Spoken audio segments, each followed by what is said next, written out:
नमस्कार, आप देख रहे हैं न्यूज इंडिया। आपके साथ मैं हूं रवीश। नेशन एट 9 में आप सभी का स्वागत है। इस बुलेटिन में हम आपको दिखाएंगे देश भर की खबरें, पूरब से पश्चिम तक की और उत्तर से दक्षिण तक की तमाम खबरें, हर प्रदेश की खबर। तो चलिए शुरू करते हैं खबरों का सिलसिला। बुलेटिन की शुरुआत सबसे पहले करते हैं भूकंप की खबर से। आपको बता दें कि देर करीब 10:17 पर दिल्ली एनसीआर समेत पूरे उत्तर भारत में भूकंप के तेज झटके महसूस किए गए, जिसके बाद लोगों में काफी खौफ देखने को मिला और सभी लोग अपने अपने घरों से बाहर भागते दिखे। हालांकि भूकंप की तीव्रता अफगानिस्तान में 7.7 के आसपास रही, वहीं दिल्ली एनसीआर समेत उत्तर भारत में रिक्टर स्केल पर इसकी तीव्रता 6.6 रही। पाकिस्तान के इस्लामाबाद, लाहौर और पेशावर में भी भूकंप के तेज झटके महसूस किए गए। अब तक भूकंप से भारत में किसी भी तरह के जान माल के नुकसान की कोई खबर नहीं है, लेकिन कहा जा रहा है कि पाकिस्तान में अब तक 12 लोगों की मौत हो गई है, वहीं 100 लोग अस्पताल में भर्ती हैं। भारत के अलग अलग जगहों पर लोग घर से बाहर निकलते दिखे। भूकंप इतना तेज था कि लोग काफी डर गए थे। अगली खबर दिल्ली से है, जहां पीएम मोदी आज दिल्ली में अंतर्राष्ट्रीय दूरसंचार संघ के आईटीयू के क्षेत्रीय कार्यालय और नवाचार केंद्र का लोकार्पण करेंगे। विज्ञान भवन में दोपहर 12:30 बजे कार्यक्रम आयोजित किया जाएगा। पीएम मोदी कार्यक्रम के दौरान भारत 6G दृष्टिपत्र का अनावरण करेंगे और साथ ही 6G अनुसंधान और विकास केंद्र का भी शुभारंभ करेंगे। PM Modi call before you dig यानी खुदाई से पहले कॉल कीजिए ऐप का भी शुभारंभ करेंगे। इस मौके पर प्रधानमंत्री लोगों को संबोधित करेंगे। आपको बता दें कि अंतर्राष्ट्रीय दूरसंचार संघ सूचना और संचार प्रौद्योगिकी के लिए संयुक्त राष्ट्र की विशेष संस्था है। इसका मुख्यालय जिनेवा में स्थित है। ये क्षेत्रीय कार्यालयों, आंचलिक कार्यालयों और प्रदेश कार्यालयों का एक नेटवर्क है। भारत ने क्षेत्रीय कार्यालयों की स्थापना के लिए अंतर्राष्ट्रीय दूरसंचार संघ के साथ मार्च 2022 में बतौर मेजबान समझौता और हस्ताक्षर किए। अगली खबर दिल्ली से है, जहां पीएम आवास पर गुजरात के सांसदों की बैठक हुई। बैठक का नेतृत्व पीएम मोदी ने किया। 2 घंटे तक चली इस बैठक में गुजरात के मुख्यमंत्री भूपेंद्र पटेल, सांसद और गुजरात बीजेपी अध्यक्ष CR पाटिल, मनसुख मांडविया और पुरुषोत्तम रूपाला सहित गुजरात के सभी सांसद मौजूद थे। आगामी लोकसभा चुनाव को लेकर यह बैठक बुलाई गई थी। बैठक में चुनावी तैयारियों के साथ साथ गुजरात की अधूरी विकास परियोजनाओं को लोकसभा चुनाव से पहले पूरा करने के निर्देश दिए। संभावना यह है कि लोकसभा चुनाव से पहले गुजरात सरकार के मंत्रिमंडल का विस्तार होगा। निगम बोर्ड में नई नियुक्तियां हो सकती हैं। बैठक में इस बात पर भी चर्चा की गई। अगली खबर केंद्रीय गृह मंत्री अमित शाह को लेकर है। दरअसल केंद्रीय गृह मंत्री अमित शाह अगले 8 दिनों में कई कार्यक्रमों में हिस्सा लेंगे, जिसके लिए वो 4 राज्यों की यात्रा करेंगे, जिसमें 2 बार कर्नाटक की यात्रा भी शामिल है। गृह मंत्री आज वीडियो कॉन्फ्रेंसिंग के जरिए जम्मू और कश्मीर के कुपवाड़ा जिले में स्थित शारदा देवी मंदिर का उद्घाटन करेंगे। मंदिर का निर्माण श्री श्रृंगेरी मठ और सेवा शारदा समिति द्वारा किया गया है। वहीं अधिकारियों ने बताया कि शाह 23 मार्च को नई दिल्ली में 64 कलाओं पर आधारित एक वैदिक विरासत पोचल और आभासी संगीत का उद्घाटन करेंगे। गृह मंत्री 24 मार्च को कर्नाटक जाएंगे, जहां वो बेंगलुरु में मादक पदार्थों की तस्करी और राष्ट्रीय सुरक्षा पर दक्षिण राज्यों और केंद्र शासित प्रदेशों के क्षेत्रीय सम्मेलन में हिस्सा लेंगे। वहीं 25 मार्च को छत्तीसगढ़ जाएंगे, जहां वो जगदलपुर में CRPF के 84वें स्थापना दिवस में शामिल होंगे। अगली खबर भी दिल्ली से है, जहां संसद के बजट सत्र के दूसरे चरण में लगातार 7वें दिन हंगामे की वजह से कामकाज नहीं हो पाया। इस बीच लोकसभा अध्यक्ष ओम बिरला ने मंगलवार को सर्वदलीय बैठक बुलाई। बैठक में सदन में जारी गतिरोध को दूर करने पर सहमति नहीं बन सकी। लोकसभा अध्यक्ष बिरला ने दोपहर 1 बजे अपने कक्ष में सभी दलों के नेताओं से बातचीत की। सूत्रों ने बताया कि इसमें कांग्रेस सहित कुछ विपक्षी दलों ने नेताओं ने अडानी समूह से जुड़ा मुद्दा उठाया और अपने रुख पर कायम रहे। उन्होंने बताया कि बैठक में लोकसभा अध्यक्ष ने सदन चलाने के लिए सभी दलों से सहयोग मांगा। उन्होंने कहा था कि सदन में विषयों पर भी चर्चा और काम होना चाहिए। ऐसे में सदन में बाकी सदनों में भी हंगामे के आसार। अगली खबर भी दिल्ली से है, जहां 2 दिन के हाई वोल्टेज ड्रामे के बाद विधानसभा में दिल्ली का जो वित्त वर्ष का बजट है 2024 का, वो आज पेश होगा। केंद्र सरकार ने इसके लिए मंजूरी दे दी है। वित्त मंत्री कैलाश गहलोत पहली बार सदन पटल पर बजट पेश करेंगे। इसके बारे में जानकारी देते हुए मुख्यमंत्री अरविंद केजरीवाल ने कहा कि सुबह 11 बजे वित्त मंत्री विधानसभा में बजट पेश करेंगे। दरअसल केंद्रीय गृह मंत्रालय ने विज्ञापन, पंजीकृत व्यय पर खर्च और आयुष्मान भारत जैसे मुद्दों पर स्पष्टीकरण मांगते हुए बजट पेश करने पर रोक लगा दी थी। आपको बता दें कि केंद्र सरकार की मंजूरी मिलने से पहले बजट की खींचतान पर मुख्यमंत्री अरविंद केजरीवाल ने पीएम को एक चिट्ठी लिखी थी। इसमें उन्होंने अपील की थी कि प्रधानमंत्री अपना काम करें और दिल्ली सरकार को दिल्ली का काम करने दें। अगली खबर दिल्ली के पूर्व मुख्यमंत्री मनीष सिसोदिया को लेकर है। दरअसल मनी लॉन्ड्रिंग मामले में आज दिल्ली के पूर्व मुख्यमंत्री और आम आदमी पार्टी के नेता मनीष सिसोदिया की राउज एवेन्यू कोर्ट में उनको पेश किया जाएगा। दोपहर बाद कोर्ट में उनकी पेशी होगी। फिलहाल मनीष सिसोदिया आबकर नीति में कथित भ्रष्टाचार के मामले में तिहाड़ जेल में बंद है। इससे पहले दिल्ली के शराब नीति घोटाले में मनी लॉन्ड्रिंग की जांच कर रही है। ईडी ने आप नेता मनीष सिसोदिया की कस्टडी पूरी होने के बाद शुक्रवार को उन्हें राउज एवेन्यू कोर्ट में पेश किया था। जहां ईडी ने सिसोदिया की 7 दिन की हिरासत की मांग की थी। हालांकि कोर्ट ने 5 दिन की रिमांड का आदेश सुनाया था। अब इस मामले में आज सिसोदिया को दोपहर में कोर्ट में पेश किया जाएगा। अगली खबर भी दिल्ली से है, जहां दिल्ली के पूर्व मंत्री सत्येंद्र जैन के खिलाफ दर्ज आय से अधिक संपत्ति के मामले में राउज एवेन्यू कोर्ट आज सुनवाई करेगा। पिछली सुनवाई के दौरान इस मामले में आरोपी कंपनी को सीबीआई ने कुछ दस्तावेज मुहैया कराए थे। सत्येंद्र जैन के खिलाफ चार्ज फ्रेम करने को लेकर सीबीआई अपना पक्ष रख रही है। आय से अधिक संपत्ति के मामले में सीबीआई सत्येंद्र जैन के खिलाफ चार्जशीट दाखिल कर चुकी है। सीबीआई ने जैन पर 1.47 करोड़ रुपए की आय से अधिक संपत्ति जमा करने का आरोप लगाया है। आपको बता दें कि सत्येंद्र जैन मनी लॉन्ड्रिंग के मामले में पिछले साल 30 मई से तिहाड़ जेल में बंद।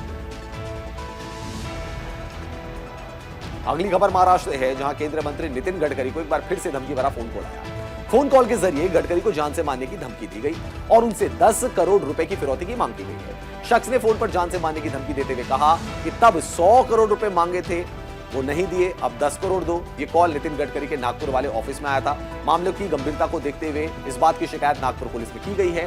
फिलहाल नागपुर पुलिस मामले की जांच में जुटी हुई है। धमकी भरे कॉल के बाद केंद्रीय मंत्री नितिन गडकरी और उनके ऑफिस की सुरक्षा को और भी ज्यादा बढ़ा दिया गया। खबरों में एक बार फिर से रुख करते हैं राजस्थान की ओर, जहां उदयपुर में भारत की G20 की अध्यक्षता के तहत G20 सतत वित्त कार्य समूह की 3 दिवसीय बैठक का आज दूसरा दिन है।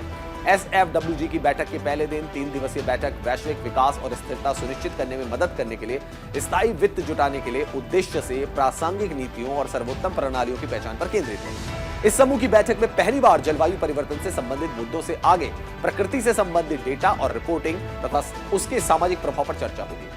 बैठक से इतर आज और कल 2 कार्यशालाओं का आयोजन किया जा रहा है। पहली कार्यशाला सतत निवेश का समर्थन करने के लिए गैर मूल्य निर्धारण नीति की उपयोगिता पर है। दूसरी कार्यशाला सतत विकास लक्ष्यों के लिए वित्त को सक्षम बनाने पर होगी। इस बड़े कार्यक्रम में G20 के सदस्य देशों, अतिथि देशों और विभिन्न अंतर्राष्ट्रीय संगठनों के 90 से ज्यादा प्रतिनिधि हिस्सा लेंगे।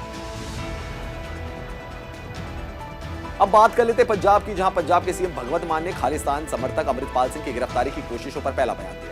सीएम मान ने कहा कि देश के खिलाफ काम करने वालों को नहीं छोड़ा जाएगा और पंजाब की शांति से कोई समझौता नहीं किया जाएगा। भगवंत मान ने कहा कि अमृतपाल विदेशी ताकतों के हाथों में खेल रहा था और उन्हीं के कहने पर उसने देश विरोधी बयान दिए। आपको बता दें कि इससे पहले पंजाब पुलिस ने अमृतपाल सिंह से जुड़े 5 लोगों के खिलाफ NSA लागू करते हुए मामले में ISI एंगल होने का संदेह जताया।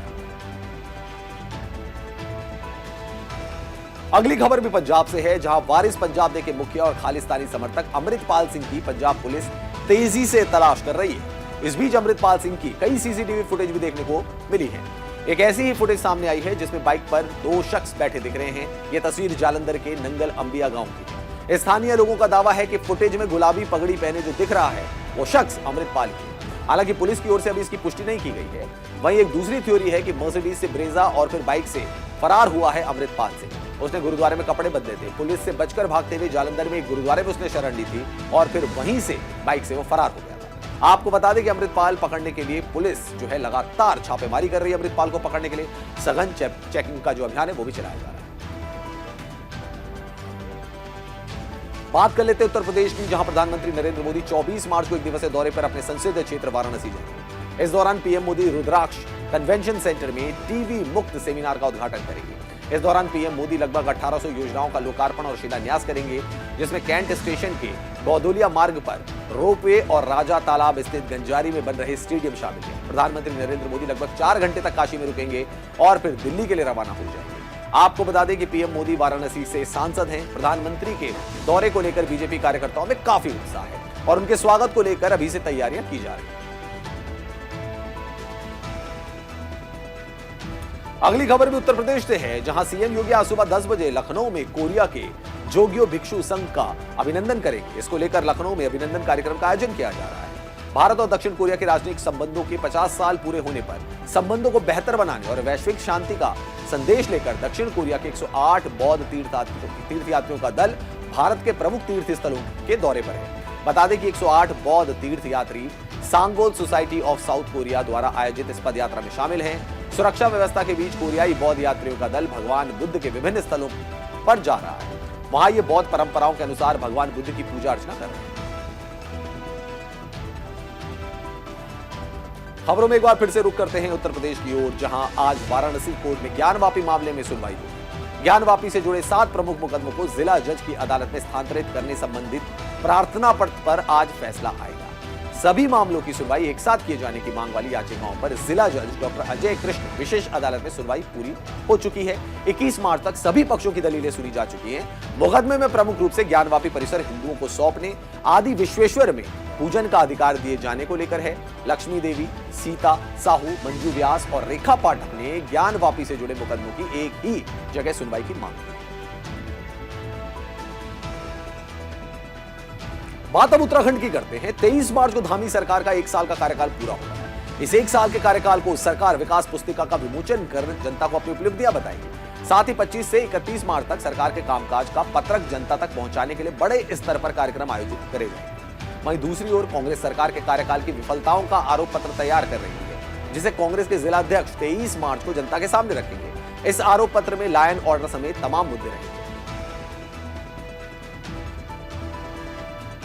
अगली खबर पश्चिम बंगाल से है, जहां कोलकाता में मुख्यमंत्री ममता बनर्जी ने केंद्र सरकार पर केंद्रीय योजनाओं में फंड नहीं देने का आरोप लगाया है। सीएम ममता बनर्जी ने कहा कि इस साल भी बजट में मनरेगा और आवास योजना के लिए एक भी पैसा फंड में नहीं दिया गया है। इसके खिलाफ अब वो खुद मुख्यमंत्री के रूप में 29 और 30 मार्च को दिल्ली में अंबेडकर की मूर्ति के सामने धरना देंगे। इसके बाद वो फिर आगे की रणनीति की घोषणा करेंगे। इस दौरान ममता बनर्जी ने भगोड़े मेहुल चौकसी को इंटरपोल से क्लीन चिट मिलने पर कहा कि मौजूदा समय में महज कुछ लोग ये देश चला रहे हैं। अडानी और मेहुल चौकसी पीएम मोदी के खास दोस्त हैं और मोदी सरकार सिर्फ इन लोगों के लिए काम कर रही है।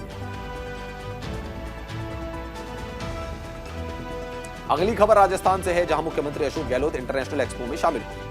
इस दौरान सीएम गहलोत ने एक्सपो में निर्यातकों को सम्मानित किया। इस मौके पर सीएम अशोक गहलोत ने राजस्थान में निर्यात और औद्योगिक विकास की दृष्टि से किए जा रहे कामों का जिक्र किया और इस दौरान उन्होंने कहा कि राजस्थान में निर्यात के क्षेत्र में बेहतर माहौल बना है। निर्यात में तेजी आई है और इस दिशा में राजस्थान अच्छी प्रगति कर रहा है। सीएम गहलोत ने कहा कि सरकारी आंकड़ों के मुताबिक आर्थिक विकास के मामले में राजस्थान नंबर 2 पर है और इस बात का संकेत है कि राजस्थान आर्थिक क्षेत्र में आगे बढ़ रहा है। खबरों में रुक करते हैं बिहार की ओर, जहां बजट सत्र के दौरान सत्ता पक्ष और विपक्ष के बीच आरोप और प्रत्यारोप का दौर जारी है। इसी कड़ी में बीजेपी विधायक हरिभूषण ठाकुर बचौल ने मुख्यमंत्री नीतीश कुमार के खिलाफ बड़ा बयान दिया। हरिभूषण ने कहा कि सदन में मुख्यमंत्री अपने आप को केंद्रीय गृह मंत्री बता चुके हैं, जो वो पिछली सरकार में कभी नहीं थे। ऐसा लगता है कि मुख्यमंत्री विस्मरण का शिकार हो गए। उन्हें राजनीति से संन्यास ले लेना चाहिए। वो बिहार के 13 करोड़ लोगों को धोखा दे रहे हैं। वहीं बीजेपी विधायक के बयान का विरोध करते हुए कैबिनेट मंत्री श्रवण कुमार ने कहा कि ऐसे विधायकों को कोई नोटिस नहीं करता। खबरों में एक बार फिर से रुक करते हैं बिहार की ओर, जहां हैदराबाद से दरभंगा के लिए सफर करने वालों के लिए एक अच्छी खबर है। हैदराबाद और दरभंगा से सीधे राजनांदगांव के जुड़ने की लंबे समय से राजनांदगांव वासियों का इंतजार अब खत्म हो रहा है। आज सुबह 10:35 पर राजनांदगांव रेलवे स्टेशन से दरभंगा एक्सप्रेस को हरी झंडी दिखाई जाएगी।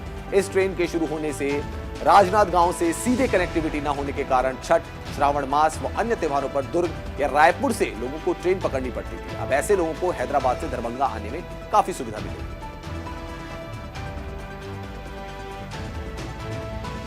अगली खबर मध्य प्रदेश के उज्जैन से है, जहां मुख्यमंत्री शिवराज सिंह चौहान आज उज्जैन दौरे पर रहेंगे। निर्धारित कार्यक्रम अनुसार मुख्यमंत्री शिवराज सिंह चौहान शाम 5:30 बजे हेलीकॉप्टर से भोपाल से रवाना होकर शाम 6:15 पर उज्जैन हेलीपैड में पहुंचेंगे। यहां पर वो स्थानीय कार्यक्रमों में भाग लेकर 8:30 बजे कार से इंदौर एयरपोर्ट के लिए रवाना होंगे। इस दौरान वो कई कार्यक्रमों में हिस्सा लेंगे। अब बात मध्य प्रदेश के मुख्यमंत्री शिवराज सिंह चौहान की कर लेते हैं, जिन्होंने कहा कि बारिश और ओलावृष्टि के कारण जिन किसानों की फसल खराब हुई है, सरकार उनके साथ है और उनकी मदद के लिए सरकार हर संभव कोशिश करेगी। किसानों के नुकसान का आकलन करने के बाद उनकी भरपाई करेगी। तो वहीं शिवराज सिंह चौहान ने कांग्रेस नेता राहुल गांधी पर भी निशाना साधा और कहा कि राहुल बहुत झूठे आदमी है। ऐसा व्यक्ति जो रोज झूठ बोलता है, उसे झूठ बोलने की सजा मिलनी चाहिए। सीएम ने आगे कहा कि देश के लोकतंत्र और पवित्र संसद पर झूठा इल्जाम लगाने पर देश को राहुल गांधी का बहिष्कार करना चाहिए। खबरों में रुक करते हैं हरियाणा की ओर, जहां बेमौसम बारिश और ओलावृष्टि की वजह से किसानों की परेशानी बढ़ गई है। किसानों की फसल बर्बादी होने के कगार पर पहुंच गई है। दरअसल पानीपत के मतलौड़ा ब्लॉक में गेहूं की फसल जमीन पर बिछ चुकी है और कई फीट पानी फसल में जमा हो गया है। किसानों ने सरकार से 50,000 प्रति एकड़ के हिसाब से मुआवजा देने की मांग की है। वहीं किसानों ने बताया कि उन्होंने 75,000 रुपए प्रति एकड़ के हिसाब से जमीन ठेके पर ले रखी थी, जिस पर 20 से 22,000 रुपए खर्च हुए। अगली खबर गुजरात से है, जहां अहमदाबाद में नकली नोट के रैकेट के खिलाफ पुलिस ने बड़ी कार्रवाई की। पुलिस ने 25 लाख रुपए के नकली नोट बनाने वाले 4 आरोपियों को गिरफ्तार किया। साथ ही पुलिस ने आरोपियों के पास से 500 रुपए के 15 लाख नोट और 200 रुपए के 98,800 नकली नोट बरामद किए। आपको बता दें कि चारों आरोपियों ने एक महीने में 25 लाख के नकली नोट बनाए थे। हालांकि नकली नोटों के बाजार में आने से पहले ही पुलिस ने उन्हें पकड़ लिया। अगली खबर कर्नाटक से है, जहां मई में होने वाले विधानसभा चुनाव से पहले कांग्रेस आज 125 उम्मीदवारों की लिस्ट जारी करेगी। कांग्रेस ने केंद्रीय चुनाव समिति की बैठक के बाद 224 सीटों में 125 सीटों पर उम्मीदवार तय कर लिए हैं। आज दोपहर 3 बजे इसका औपचारिक ऐलान किया जा सकता है। आपको बता दें कि इस बार कांग्रेस नेतृत्व ने चुनावी मैदान में बिना किसी गठबंधन के उतरने का फैसला किया है। कांग्रेस के वरिष्ठ नेता और पूर्व मुख्यमंत्री सिद्धरामैया किस सीट से चुनाव लड़ेंगे, इसको लेकर अभी भी संशय बरकरार है। साल 2018 के विधानसभा चुनाव में सिद्धरामैया ने 2 निर्वाचन क्षेत्रों से चुनाव लड़ा था। वो बागलकोट जिले की बादामी सीट से जीते, जबकि मैसूर जिले की चामुंडेश्वरी सीट से हार गए थे। वहीं साल 2018 में 224 में से 80 सीटों पर उन्होंने जीत दर्ज की थी। इससे पहले राहुल गांधी ने बेलगावी में कांग्रेस ने युवा क्रांति समागम के जरिए चुनाव प्रचार की शुरुआत की। इस मौके पर चुनावी रैलियों को संबोधित करते हुए राहुल गांधी ने राज्य सरकार पर जमकर हमला बोला। उन्होंने कहा कि कर्नाटक सरकार देश की सबसे भ्रष्ट सरकार है। कुछ भी करवाना हो तो 40% कमीशन देना पड़ता है। अब बात कर लेते हैं कर्नाटक की, जहां इस साल विधानसभा चुनाव को लेकर बीजेपी और कांग्रेस के साथ दूसरे दलों ने भी तैयारियां जोर शोर से शुरू कर दी है। इन चुनाव में प्रत्याशियों के चयन को लेकर भी मंथन शुरू हो गया है और दावेदारों के नाम को लेकर भी चर्चा शुरू हो गई है।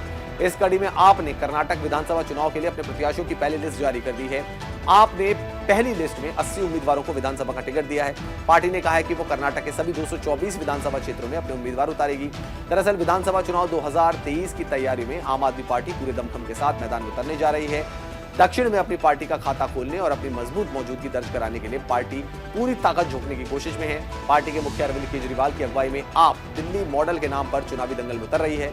ऐसे में उसने कर्नाटक की प्रमुख राजनीतिक पार्टियों को भी झटका देते हुए अपने कैंडिडेट्स के नामों पर अंतिम मोहर लगाकर उनको चुनावी समर में उतार दिया है। अब खबर तमिलनाडु से है, जहां के सीएम एमके स्टालिन ने ऑस्कर 2023 की सर्वश्रेष्ठ documentary short film the elephant whisperers के निर्देशक कार्तिकेय से मुलाकात की। इस दौरान सीएम स्टालिन ने द एलिफेंट विस्परर की टीम को बधाई दी और सीएम एमके स्टालिन ने फिल्म निर्माता को 1 करोड़ के नगद पुरस्कार की घोषणा कर दी। आपको बता दें कि कार्तिकी गोंजाल्वेस के निर्देशन में बनी documentary film the elephant whisperers ने ऑस्कर जीतकर पूरी दुनिया में भारत का नाम रोशन किया। अब बात कर लेते हैं तेलंगाना की, जहां अखिल भारतीय विद्यार्थी परिषद ने तेलंगाना राज्य लोक सेवा आयोग के खिलाफ प्रदर्शन किया। एबीवीपी का यह प्रदर्शन पेपर लीक मामले को लेकर था। इस दौरान प्रदर्शन कर रहे लोगों ने प्रदेश सरकार के खिलाफ जमकर निशाना उनको साधा, नारेबाजी की। इस दौरान पुलिस ने प्रदर्शनकारियों को रोका, जिससे दोनों पक्षों के बीच तीखी नोकझोंक हुई। प्रदर्शनकारियों ने कई विभागों में एई के पदों पर भर्ती के लिए आयोजित परीक्षाओं के प्रश्न पत्रों के लीक होने में शामिल लोगों के खिलाफ कड़ी कार्रवाई की मांग की। दरअसल आयोग ने इंजीनियरिंग विभागों में कुल 837 पदों के लिए आवेदन मांगे थे। भर्ती परीक्षा 5 मार्च को आयोजित की गई, लेकिन परीक्षा के बाद हैदराबाद जिले के सेंट्रल क्राइम स्टेशन ने पेपर लीक की एफआईआर दर्ज कराई। एफआईआर दर्ज होने के बाद जांच के आदेश दे दिए गए और परीक्षा रद्द करने का फैसला किया। आज से हिंदू नववर्ष 2023 नव संवत्सर 2080 का शुभारंभ हो चुका है। आज से 30 मार्च तक चैत्र नवरात्रि का त्यौहार मनाया जाएगा।